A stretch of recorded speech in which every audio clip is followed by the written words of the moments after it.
نوی ویروس چې تازه په چین کې را څرګند شوی د کورونا ویروس یوه بڼه ده. نوم یې د دې پروتینو له سطحې اخیستل شوی چې د تاج څوکې ته ورته دي.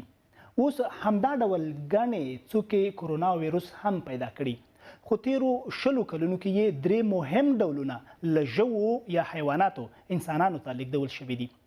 سارس ویروس په 2002 کال کې چین کې را پیدا شو او په نړۍ کې نږدې 800 کسان ووژل، په دې معنی چې په هرو 10 ناروغانو کې یو وواژه.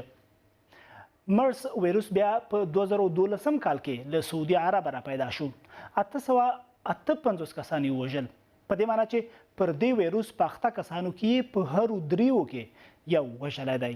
داسې ښکاري چې د چین نوی کورونا ویروس د نورو هغو پرتله ډیر خطرناک نه دی. لا روښانه نه ده چې د مرګ کچه یې څومره ده، ځکه پر دې ویروس زرګونه اخته کسان لا هم په روغتونونو کې دي. خو داسې ښکاري چې د مرس او سارس ویروسونو پرتله ډیر لږ وژونکی دی. دا یادونه هم اړینه ده چې د موسمي انفلوئنزا والګي له امله هر کال 650,000 کسان په نړۍ کې مري. د انفلوئنزا په څیر داسې نښې شته چې د چین کورونا ویروس مخکې له دې چې په خلکو کې یې نښې نښانې ولیدل شي نورو ته لیږدیږي.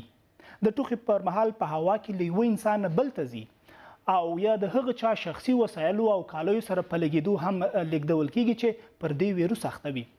کورونا ویروس سږي خرابوي، تبه راولي، ټوخی پیدا کوي او په ځینو وختونو کې ساه اخیستل هم ګرانوي او سینه بغل هم ورسره پیدا کیږي. په عمومي ډول له 3 تر 5 ورځو پرمختګ کوي، خو ان ښایي تر 14 ورځو هم وغځیږي.